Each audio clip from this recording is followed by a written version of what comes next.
el que quisiera hacer la voluntad de Dios, dice la palabra de Dios, conocerá de la doctrina, si viene de Dios o si viene de nosotros mismos, como dijo Jesús allí en Juan capítulo 7, en el versículo 17. Nosotros debemos lograr que sea la Biblia quien nos enseñe cómo afrontar la oposición y el rechazo. Esa fue la actitud de los discípulos valdenses, la de los mártires, la de los reformadores y la de los pioneros entre nosotros los adventistas y de todos los cristianos fieles a Dios a través de todas las épocas. Frente a una oposición incomprensible, Jeremías se gozó de la siguiente manera, como lo escribió él mismo allí en el capítulo 15, en el versículo 16 de su propio libro.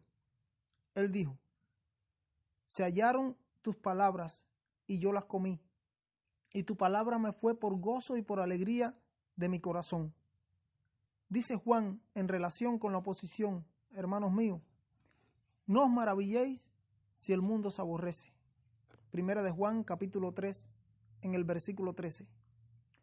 José mismo, sí, José, el hijo de Jacob, José, el que estuvo en Egipto, sufrió oposición de parte de sus hermanos mayores, quienes constituían en aquel tiempo los dirigentes de la iglesia verdadera de sus días. Ellos se oponían al espíritu de la profecía en sus días también. En Génesis 37, versículo 4 al 27 se puede ver toda esa historia, ya que ellos lo vendieron a José como esclavo, debido a que aborrecían sus sueños proféticos.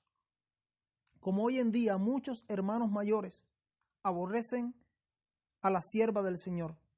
Y lo peor de todo lo he visto yo en este país, aquí en los Estados Unidos. De donde yo vengo, de Cuba, hay algunos que me encontré que rechazaban el espíritu de profecía dentro de la iglesia adventista. Pero me he alarmado al llegar aquí a este país, los Estados Unidos, y ver a varios hermanos de la iglesia adventista que son miembros, que tienen parte, que rechazan el espíritu de profecía y no creen en Elena de White y en sus escritos. Es increíble, pero es cierto. José se desesperó del dolor durante su primera noche de esclavitud, pero después tomó la determinación de confiar en el Dios de sus padres y serle fiel, mientras iba en camino a Egipto vendido por sus hermanos.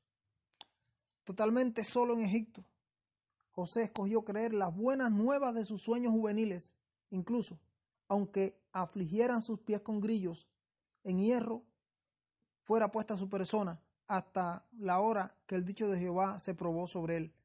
Eso lo podemos encontrar allí en el Salmo 105, versículo 17 al 19. El mismo dicho de Jehová, que no cambia, debe probarnos a nosotros en este siglo XXI, mis hermanos. Elena de White nos escribió bajo la inspiración divina lo siguiente: pronto los hijos de Dios serán probados por intensas pruebas, y muchos de aquellos que ahora parecen ser sinceros y fieles resultarán ser vil metal. El permanecer en pie, en defensa de la verdad y la justicia, cuando la mayoría nos abandone. El pelear las batallas del Señor, cuando los campeones sean pocos. Esta será nuestra prueba. Eso se puede encontrar allí en el libro Joya de los Testimonios, en el tomo 2, página 31. Ahora bien, les quiero decir algo, mis hermanos, que la experiencia de José bien merece nuestra atenta lectura en la Biblia y el estudio de cada uno de los principios expresados allí. Durante todos esos años de prueba para José, él se mantuvo con una fe invariable en sus creencias, sin perder la identidad. Él creyó a Dios y creyó que Dios daría a sus hermanos verdadero arrepentimiento y que el Señor bendeciría a sus hermanos con el reavivamiento y la reforma, y que a través de él y ellos serían benditas todas las familias de la tierra, como se le prometió a Abraham en Génesis 12, versículo 3. Fue esa la fe que evitó que cayera él en la amargura, en el resentimiento hacia sus hermanos. Sí, que le cayeran raíces de amargura en su vida, liberándolo a él mismo del desánimo durante la larga estadía en Egipto con sus pruebas y sus sufrimientos. Para José, Su cruel y defectuosa familia era, sin dudas, la auténtica iglesia remanente de sus días, como lo es para nosotros hoy la iglesia denominacional organizada, es decir, la iglesia adventista del séptimo día. Por lo tanto, mis hermanos, la necesidad espiritual de sus 10 hermanos era similar a la necesidad de la iglesia remanente de nuestros días. Hasta su mismo padre, Jacob, se había entregado a la incredulidad, dudando de las buenas nuevas de que su hijo aún estaba vivo. A muchos hoy en día, sí, a muchos de nosotros, dentro de nuestra iglesia, le sucede como a Jacob le sucedió. Él sabía que era el Señor quien había dado esos sueños inspirados a José, su hijo, según relata la Biblia en Génesis 37. Pero al parecer, a él tampoco le cuadró mucho la idea de que un día también se tendría que poner bajo la autoridad de José, cuando José le relató el sueño de que el sol, la luna y las estrellas se inclinaban ante él. Él reconoció que ese sol lo representaba a él, la luna a su madre y las estrellas al resto de sus hijos. Tan grande era la incredulidad de Jacob que cuando sus hijos le trajeron las buenas nuevas de aquel terrible gobernador de Egipto que solicitaba ver a Benjamín, las buenas nuevas, no, las noticias, discúlpenme, de que aquel terrible gobernador que estaba en Egipto solicitaba ver a Benjamín, se dio a la desesperación al no tener a José ni a Simeón y ahora arriesgaría también a Benjamín. Él no veía que todas estas cosas eran en su favor. Sin embargo, todo cuanto pudo hacer fue elevar una oración de lamentación para que el Señor de alguna manera tocase con su gracia el cruel corazón de aquel gobernador de Egipto. Eso lo podemos ver allí en Génesis 43:14. Aunque mermado, había llevado a cabo un reavivamiento y una reforma en su iglesia. David también sufrió oposición por parte de Saúl. Sí, mi hermano, este fue otro hombre de Dios que sufrió guerra y oposición como así la sufrió José en su tiempo. Ahora vamos con David. Y David sufrió mucha guerra y oposición por parte de Saúl, el rey ungido de Israel, el dirigente eclesiástico de su tiempo, viéndose forzado a refugiarse en cuevas, aunque se supo en todo tiempo que de él vendría el Mesías y estaba ungido por el Señor a reinar algún día. Sin embargo, fue leal a Israel y a los principios de la organización a la que pertenecía y a la dirección, esperando que con fe en Dios, que Dios tomaría las riendas de su propia obra en sus manos algún día. Ustedes recordarán que en una ocasión Saúl entró en la cueva donde se encontraba el rey David, escondido, a causa de que él quería matarlo y lo andaba persiguiendo. Entró allí a descansar y se durmió. Y a David, los que le seguían, los hombres que estaban con él, le invitaron a tomar la justicia en sus propias manos, hablándole de la siguiente forma: he aquí el día, mátalo. David rehusó y dijo a los suyos: Jehová me guarde de hacer tal cosa contra mi señor, el ungido de Jehová, que yo extienda mi mano contra él, porque él es ungido de Jehová.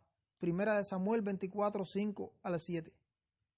La lección para el pueblo de Dios de todos los tiempos, basados en esta historia, consiste en entender que el ungido merece un respeto en razón de aquel que lo ungió, en este caso Dios, a pesar de que sepamos que está provocando destrozos y que son mayorales del rebaño en vez de verdaderos pastores que aman sus ovejas. Solo debemos clamar y gemir a Dios a causa de esas abominaciones que se cometen, y Él se encargará de hacer justicia a su debido tiempo. Sin embargo, eso no significa que se deba sufrir sin protestar, mis hermanos. La falsa acusación de deslealtad, David no fue solamente respetuoso, sino también que ante esa acusación también fue claro en su defensa ante el rey. Por eso, no debemos comportarnos como perros mudos que soportan todas las patadas y maltratos de sus dueños sin ladrar. David fue leal a la dirección del reino, depositada en sus manos, en manos del rey de Saúl. Él no se cayó su boca, no, ante la injusticia de su superior, aunque fuera el ungido de Jehová. Él le reprochó su actitud con las siguientes palabras: ¿Por qué oyes las palabras de los que dicen, mira que David procura tu mal? Jehová pues será juez, y él juzgará entre mí y ti. Él vea y sustente mi causa, y me defienda de tu mano. Primera de Samuel, capítulo 24, versículos 10 al 16. El Señor permitió que David padeciera varios años de esa clase de injusticia, porque como futuro rey y líder de su pueblo, en este caso Israel, tenía lecciones que aprender y nos enseña a nosotros cómo debemos ser pacientes a la semejanza del rey David con los tiranos líderes de entre nosotros, bajo los abusos y la oposición de su parte. Ahora bien, en su ejemplo, en este caso en el ejemplo de David, ante el enfrentamiento con Saúl, encontraremos aliento para las pruebas más difíciles que vienen en los últimos días que ya se acercan. Él escribió lo siguiente: mientras se escondía en el desierto, escribió de ti me acuerdo, escribió del Señor, de ti me acuerdo en mi lecho, medito en ti en las vigilias de la noche, porque has oído mi socorro, bajo la sombra de tus alas me regocijaré. La boca de los que hablan mentira será cerrada. Salmo 63, versículos 6 y 11. Ahora bien, debemos entender que en sus imprecaciones contra sus enemigos, es decir, en sus salmos imprecatorios, no albergaba David ningún odio personal ni resentimiento hacia el rey Saúl, ya que rehusó repetidamente dañarle cuando tuvo la posibilidad de hacerlo, y esa es la mayor prueba de que no había ningún tipo de resentimiento contra él. Jamás intentó atacar a Saúl o a su corte, o de alguna manera destruir ni siquiera o debilitar el gobierno de éste, incluso ni teniendo en cuenta que tal gobierno había perdido la razón completamente. Sus salmos vinieron a ser el pan que siglos más tarde alimentó a Jesús, el hijo de David. Jesús acudió a esos salmos al sufrir oposición constante de parte de los dirigentes religiosos de su pueblo. Elías también fue otro hombre. Hablando de José, hablando de David, ahora vamos a hablar de Elías. Fue otro hombre, un siervo de Dios, que se las tuvo que ver solo. Sí, él se las tuvo que ver solo también, o al menos eso creyó, en la iglesia de sus días. Él no procuró ser mensajero del Señor. La palabra del Señor le fue confiada a él. No era un oportunista, no. Elías no fue un oportunista en busca de una ocasión para exaltarse y brillar. Él fue impulsado por el amor de Cristo, constreñido por ese amor de Cristo, y se dirigió al rey sin rodeos ni ambajes, confiando en la victoria final que Dios le daría. Primera de Reyes 17:1. Él tenía fe en el arrepentimiento de la nación de Israel que estaba en la apostasía, y por eso había venido la crisis a la nación, y él les advirtió acerca de las consecuencias de la apostasía y la idolatría y de la negación completamente de los principios de la ley de Dios. Él lo llamó al arrepentimiento de la nación, y tenía fe en ese arrepentimiento, que es el equivalente hoy al arrepentimiento denominacional de nuestra iglesia. Elías inició su misión con el propósito único de que Dios tenía de preparar el camino delante de él y darle abundante éxito. Y nosotros, como el tercer Elías, debemos actuar hoy igual. La palabra de fe y poder estaba en los labios de Elías, y consagraba toda su vida a la obra de la reforma, por lo que había abrigado grandes esperanzas de que Israel, como nación, retornase a su fidelidad a Dios y fuese restaurado. Cuando sufrió la persecución de parte de los líderes de su pueblo, Elías no mostró amargura, ni resentimiento, ni raíces de amargura en su corazón, ni se determinó a abandonar la membresía de su pueblo Israel, que era tipo de la iglesia de hoy en día. Su fe flaqueó en una ocasión, cuando temporalmente desesperó de que la nación se reformase finalmente alguna vez, pero se arrepintió de ello y volvió humildemente a su obra de profeta. La experiencia de Elías nos recuerda que el arrepentimiento y la reforma no son la obra de un momento, un seminario, ni una asamblea, ni un campestre, ni ningún otro tipo de evento, semana de oración, semana de evangelismo, semana de reavivamiento, semana de salud. No, la experiencia de Elías nos recuerda que el arrepentimiento y la reforma no son obra de un momento, ni de un evento. Elías se vio constantemente en necesidad de mantener lo recto frente a una oposición férrea y astutamente renovada. He aquí una de las más reconfortantes declaraciones en favor de aquellos que se ponen de parte del bien y en contra de la oposición y la apostasía dentro del seno de nuestra iglesia. Pero existen en nuestras filas 7,000 rodillas que aún no se han inclinado ante Baal ni le han besado los pies, porque son el remanente fiel dentro del remanente organizado. Esto nos aconseja Dios a través de la inspiración de su fiel sierva Elena de White. Ella escribió lo siguiente: los que, mientras dedican las energías de su vida a una labor abnegada, se sienten tentados a ceder al abatimiento y a la desconfianza, pueden cobrar valor de lo que experimentó Elías. El cuidado vigilante de Dios, su amor y su poder se manifiestan en forma especial para favorecer a sus siervos, cuyo celo no es comprendido ni apreciado, cuyos consejos y reprensiones se desprecian y cuyos esfuerzos por la reforma se retribuyen con odio y oposición. Los que, destacándose en el frente del conflicto, se ven impelidos por el Espíritu Santo a hacer una obra especial, experimentarán con frecuencia una reacción cuando cese la presión. El abatimiento puede hacer vacilar la fe más heroica y debilitar la voluntad más firme, pero Dios comprende y sigue manifestando compasión y amor. Él lee los motivos y los propósitos del corazón humano. Aguardar con paciencia, confiar cuando todo parece sombrío, es la lección que necesitamos aprender y necesitan aprender los dirigentes de la obra de Dios. El cielo no los desamparará en el día de su adversidad. No hay nada que parezca más impotente que el alma que se siente su insignificancia y confía plenamente en Dios, y en realidad no hay nada que sea más invencible que eso. El que fue la fortaleza de Elías es poderoso para sostener a cada hijo suyo que lucha, por débil que sea.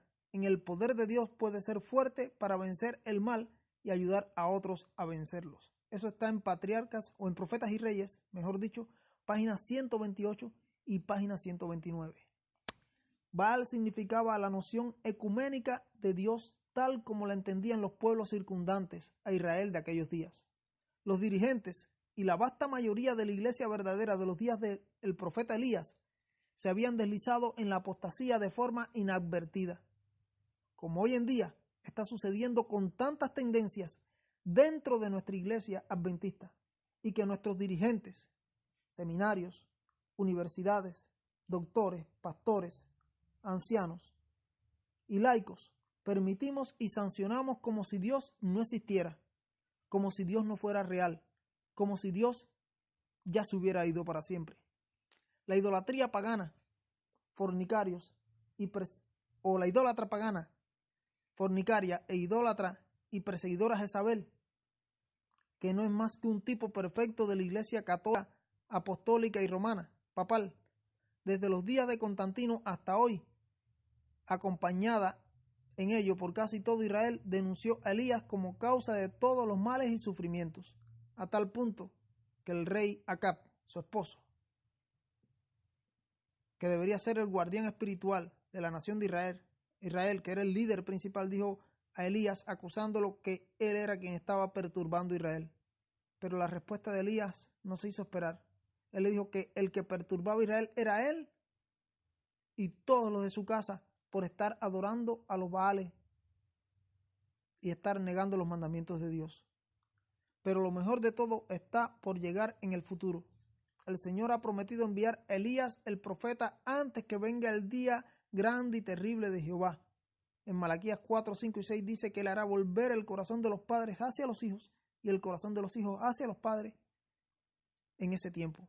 El mensaje de Juan el Bautista cumplió la profecía para aquel tiempo, como el segundo Elías, y fue confirmado por la misma palabra de Dios en labios de Jesús, citado allí en Mateo capítulo 11, versículo 12 al 14, que él dijo que el Elías que había de venir era Juan el Bautista y había venido y lo habían rechazado.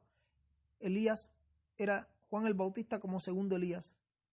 El primero fue Elías el Tisbita, y el tercer Elías somos nosotros como movimiento, la iglesia remanente del tiempo del fin, como Elena de White mismo lo cita allí en el libro La Temperancia, en la página 81, ella habla que Elías y Juan el Bautista son representantes de los que vivimos en los últimos días, nosotros, la iglesia remanente del tiempo del fin. El Señor suscitará hombres y mujeres, escribió Elena de White, entre la gente corriente para hacer su obra. Así como en la antigüedad llamó a pescadores para que fuesen sus discípulos, pronto habrá un despertar que sorprenderá a muchos. Aquellos que no comprenden la necesidad de lo que debe hacerse serán pasados por alto.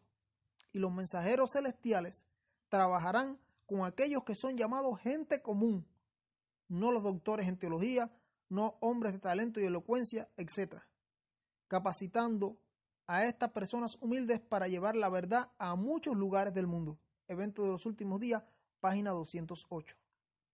Aunque considerablemente obstaculizado, Elías llevó a cabo un reavivamiento y una reforma en Israel, y Jehová, el Dios de Elías, sostendrá también hoy a sus siervos para producir un reavivamiento y una reforma en nuestras filas, aunque obren evidentemente obstaculizados, o obremos obstaculizados, como es el caso de lo que le está sucediendo a David Gates y tantos otros que se están levantando por doquier hoy en día. Jeremías sufrió oposición de parte del rey, los príncipes, los sacerdotes, los falsos profetas y todo el pueblo. A pesar de ello, mantuvo su fidelidad a los dirigentes de la nación y no tomó medida alguna para iniciar una nueva organización religiosa, paralela a la organización de sus días. Cuando un capitán de la guardia le acusó de ser desleal al profeta Jeremías, a los dirigentes de la iglesia de su tiempo, replicó: falso. Sin embargo, los dirigentes y príncipes principales de la nación se airaron contra Jeremías. Eso se puede encontrar ahí en Jeremías capítulo 37, la historia. El profeta era una persona sensible que rehuía la controversia. Sí, a Jeremías no le gustaba la controversia. En una ocasión, allí en el capítulo 15, versículo 10 de su propio libro, el libro de Jeremías, él dice lo siguiente en un lamento: ¡ay de mí, madre mía, que me has engendrado hombre de contienda, de discordia para todo el país! Prácticamente en ningún momento de su larga misión profética se le concedió respiro de la constante oposición por parte de los dirigentes de su nación. Tan pertinaz fue la oposición que en una ocasión se dio temporalmente al desánimo. Oh Eterno, me sedujiste y fui seducido. Entonces dije: no lo mencionaré más, ni hablaré más en su nombre. Pero su palabra fue en mi corazón como un fuego ardiente, prendido en mis huesos. Traté de sufrirlo y no lo pude. Jeremías 20, 7 al 10. Derramó su alma en angustiosa oración. Tú siempre justo, oh Eterno, ¿por qué prosperan los impíos y tienen bien los desleales? Los plantaste y echaron raíces. Cerca estás tú en sus bocas, pero su corazón está lejos de ti. Jeremías 12, 1 y 2.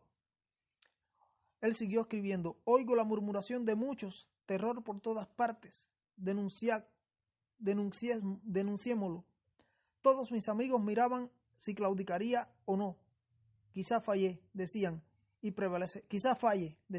prevaleceremos contra él y nos vengaremos de él. Jeremías 20:10.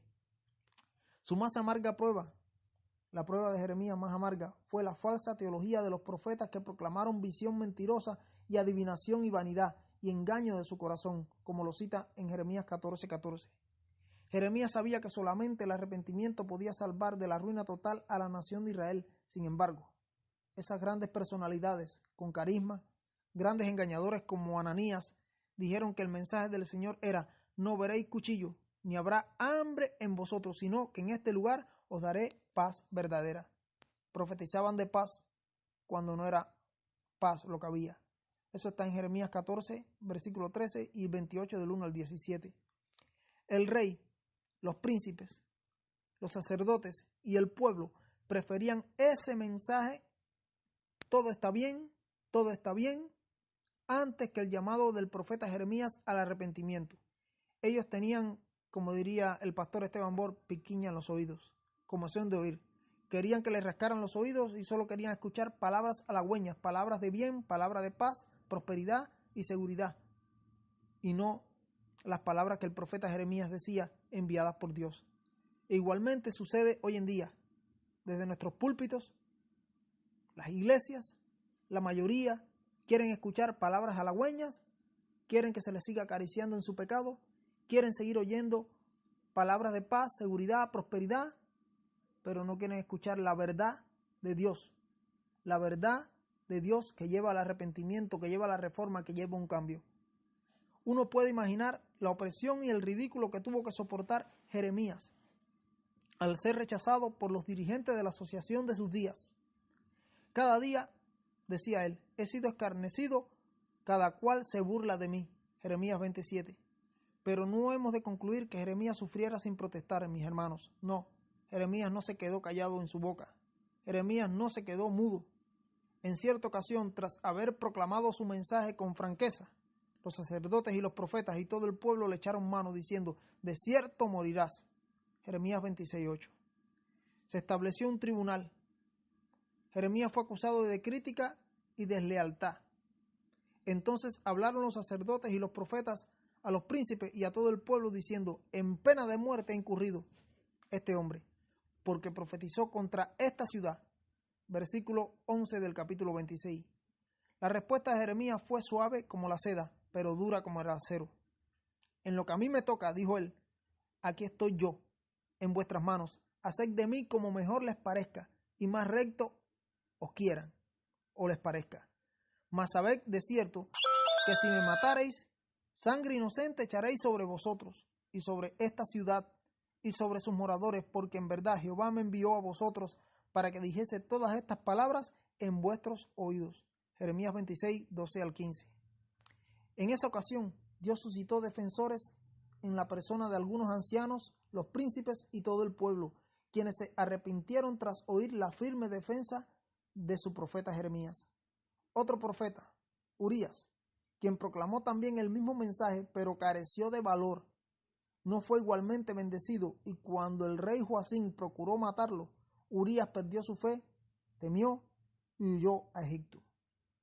Allí fue apresado Urías y fue muerto por los hombres del rey. Versículo 20 al 23. La lección: sé amable, respetuoso, cortés, manifiesta el espíritu cristiano, pero mantente firme por la verdad. Es pecado ceder al temor, como le pasó a Aarón cuando el becerro de oro. Debemos conducirnos de modo que evitemos correr allí donde el Señor no nos ha enviado, como hicieron los profetas falsos en los días de Jeremías, Jeremías 23, 21, y sepamos cuándo nos pide el Señor que digamos alguna cosa.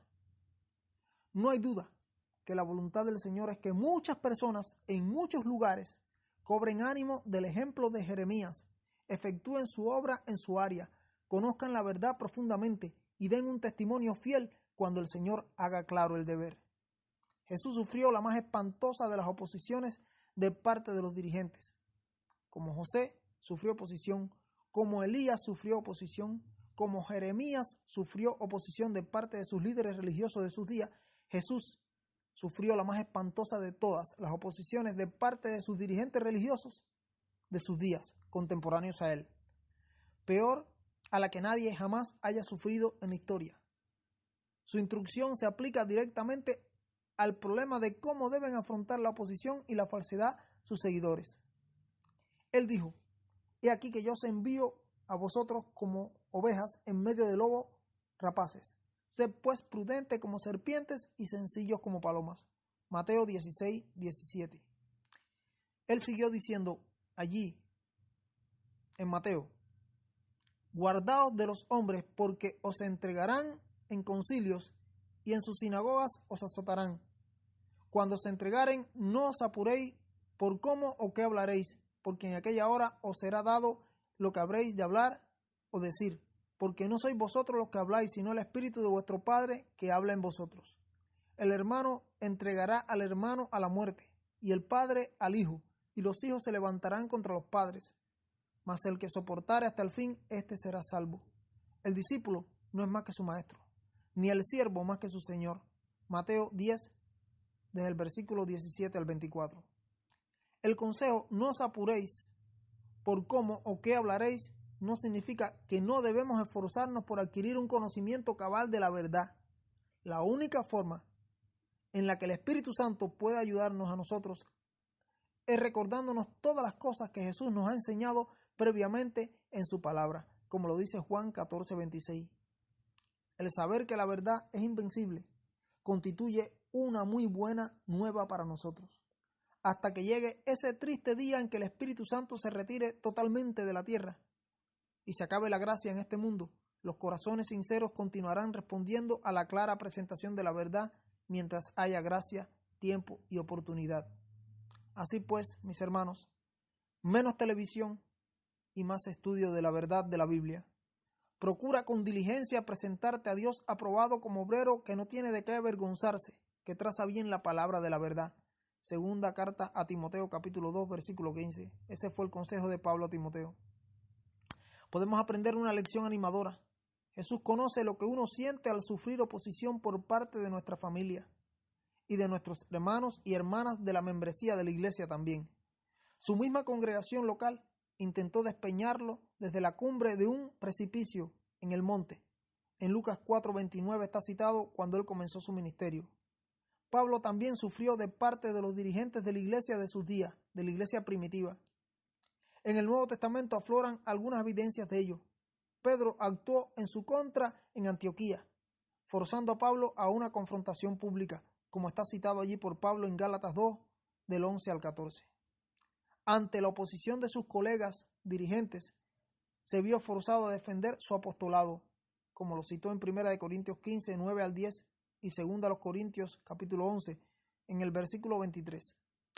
Ahora bien, mis estimados hermanos, finalmente, el apoyo a medias y el mal consejo de los hermanos dirigentes de Jerusalén acortaron su ministerio, porque como estudiamos en este último folleto de este trimestre, de este año 2018, de la escuela sabática, en Hechos capítulo 21, versículo 18 al 31, se narra que a partir de allí Pablo perdió su libertad para siempre y su cabeza ante César por ceder ante la flojera y la cobardía de los dirigentes de la iglesia primitiva de sus días. Sí, Elena de White deja bien claro, comentado ese capítulo 21 en Hechos de los Apóstoles. Ella dice allí, hablando con mis palabras o diciendo mis palabras a la luz de lo que ella escribió, y en ese capítulo 21 del libro de los Hechos, que las concesiones imprudentes de Pablo en aquellos momentos, siguiendo la presión de los dirigentes de su pueblo, para hacer políticamente lo correcto ante sus compatriotas, con el objetivo de deshacer prejuicios para ganarlos para Cristo, lo presionaron a actuar contra su conciencia y contra lo correcto. Sí, como los dirigentes de la Iglesia Apostólica temían perder su influencia, por eso hablaban de concesiones razonables y flexibles. Y podemos poner esas dos palabras entre comillas, razonables y flexibles. Aquello se convirtió en un asunto de transigencia contra conciencia. Es decir, Pablo iba a transigir en contra de su conciencia. Criticaban la intransigencia de Pablo a favor de la tradición de hombres que querían imponer. Pero al final todo resultó en vano. Ellos, en su transigencia, querían eliminar prejuicios y obstáculos para lograr éxito en la evangelización y evitar así las tensiones con los opositores políticos y religiosos de sus días, buscando verse ecuménicos al suavizar su imagen criticada de fundamentalista. Tristemente, mis hermanos, al final logran manipular a Pablo. Hechos 21, 23 al 26 lo registra. Y hablando de esto, bajo la inspiración divina, Elena de White escribe lo siguiente: pero Pablo no estaba autorizado, escuchen bien, Pablo no estaba autorizado por Dios para concederles tanto como ellos pedían. Hechos de los Apóstoles, página 325.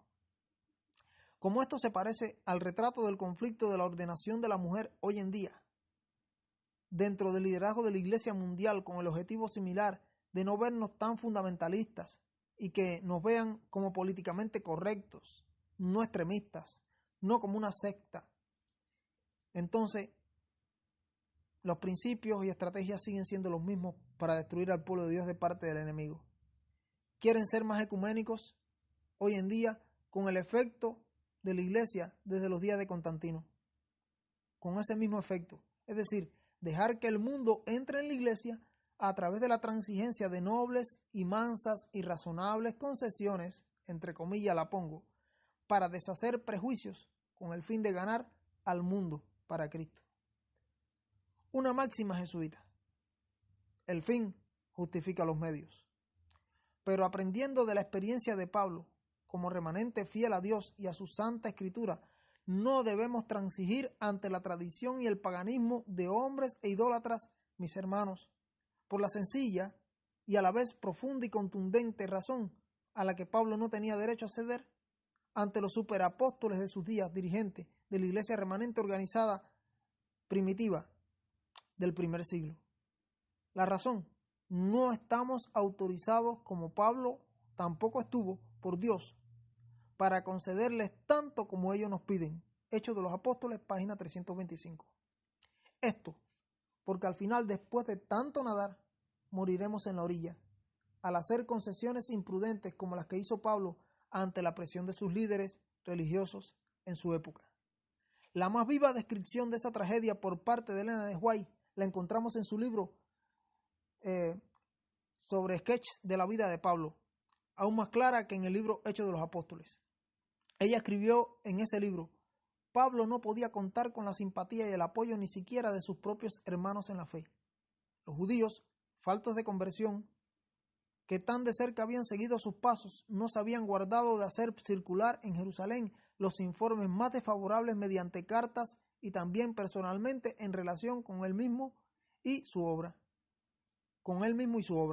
Y algunos, incluso, entre los apóstoles y ancianos, aceptaron esos informes como siendo verdad, sin hacer esfuerzo alguno por contrarrestarlos, ni manifestar el más mínimo deseo de procurar armonía. Los ancianos de la iglesia erraron al permitir ser influenciados por los enemigos del apóstol Pablo. Ahora era la oportunidad de oro para que esos hermanos dirigentes confesaran sinceramente que Dios había obrado mediante Pablo y que se habían equivocado al permitir que los informes de sus enemigos suscitaran celos y prejuicio contra él. Pero en lugar de hacer justicia al que habían herido, lo siguieron presentando como el responsable del prejuicio existente, como si él les hubiese dado causa para tales sentimientos.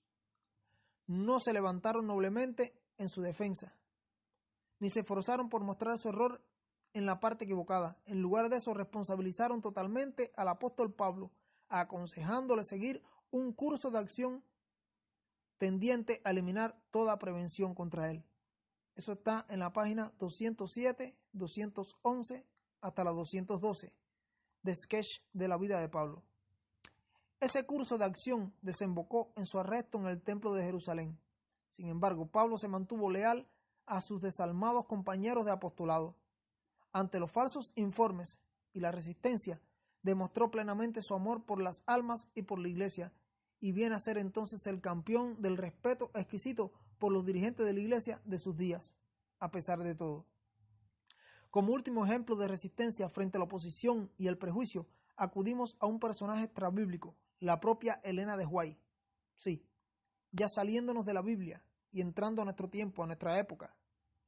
Como profeta de Dios, a Elena de White le sucedió semejante a José, a Elías, a Jeremías, a Jesús, a Pablo y a todos aquellos que se han levantado de parte de la verdad.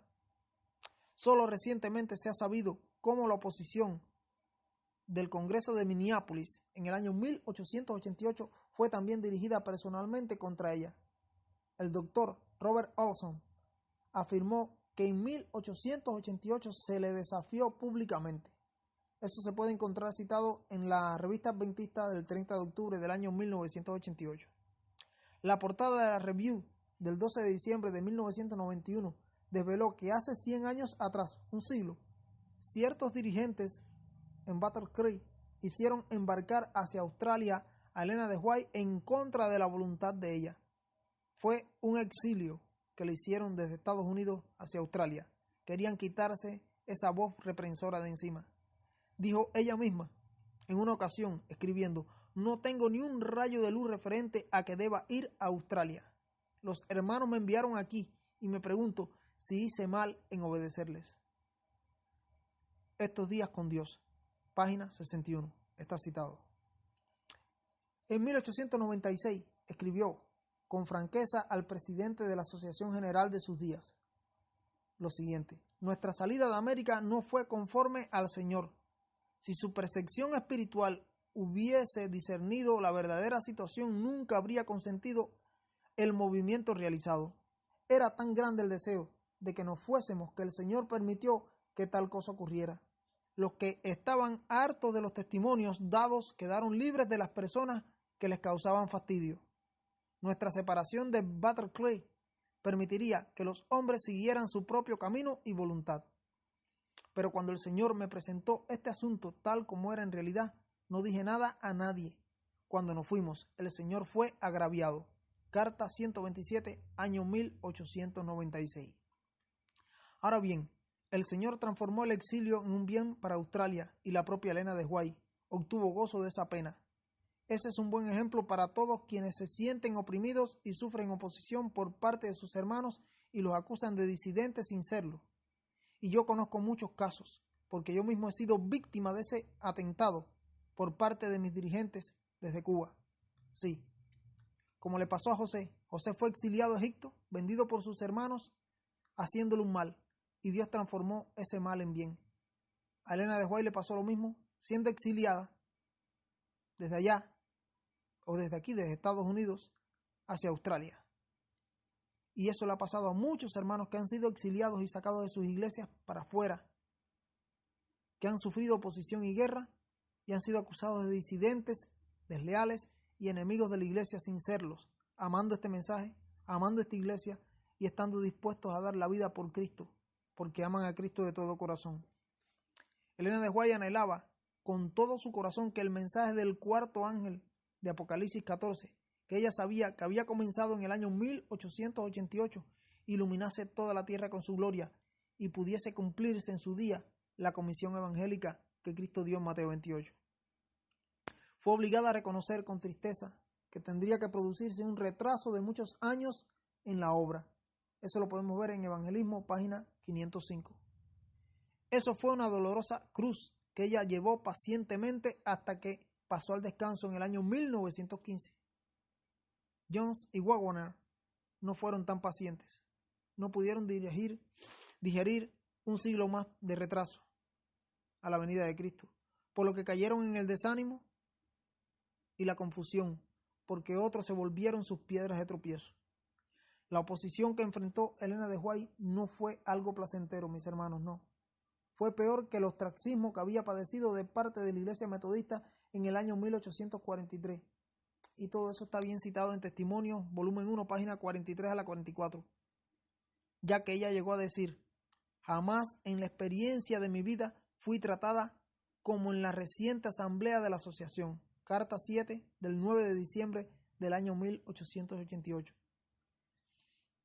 He buscado al Señor diariamente para pedirle sabiduría y que no me dejara caer en el desánimo total, escribió ella, descendiendo así a la tumba con el corazón quebrantado, al igual que mi marido. Se oyeron voces que me sorprendió oír, atrevidas y decididas en denunciarme, y de todos aquellos que tan libres se han sentido de ir adelante con sus crueles palabras. Ni uno solo ha venido a mí a preguntarme si esos informes y sus suposiciones eran verdaderos. Mi corazón se deshizo en mis entrañas. Pensé en la crisis que nos espera, y sentimientos que jamás he expresado con palabras me turbaron por un breve tiempo. El hermano traicionará al hermano hasta la muerte. Carta 1 del año 1890. Ningún profeta de la antigüedad ha debido esperar tanto como Elena de White para ver el fruto de su profecía, ni siquiera Noé. Tan tempranamente como en 1850, ella proclamó que el fin estaba cerca. Y estamos en el 2018 y Cristo no ha regresado. Noé debió esperar solamente 120 años. Ahora hace más de 150 años desde que Elena de White profetizó. El ángel de Apocalipsis 10 proclama el tiempo, demora, no será más. Pero en los días de la voz del séptimo ángel, cuando él comience a tocar su trompeta, el misterio de Dios será consumado, dice Apocalipsis 10. Pero Satanás, usando como títeres a los seres humanos, hace lo posible y hasta lo imposible para que el tiempo sea más, para que se alargue, porque él sabe que le queda poco tiempo. Es absolutamente real que encontremos resistencia firme por parte del ángel caído que no desea que Jesús regrese jamás. Pero nadie necesita luchar solo, pues Jesús prometió: he aquí que yo estoy con vosotros todos los días hasta el fin del mundo. Mateo 28:20. Confía en ello, mi hermano. Sí, mi hermano, confía en ello. Como humilde siervo de Cristo que amas la verdad, que amas a Cristo, que amas este mensaje que nos ha legado a nosotros como movimiento remanente del tiempo del fin, toma posición por él en el gran conflicto ante todo el universo. Cuando venga finalmente la última crisis y que ya se aproxima, que bien pronto está llegando, Jesús regresará y el tiempo parecerá muy corto al contemplar a Jesús desde la perspectiva de nuestra preparación consumada. Por eso, mi hermano, el que dice estas cosas, dice: ciertamente vengo en breve. Sí, amén. Ven, Señor Jesús. Amén.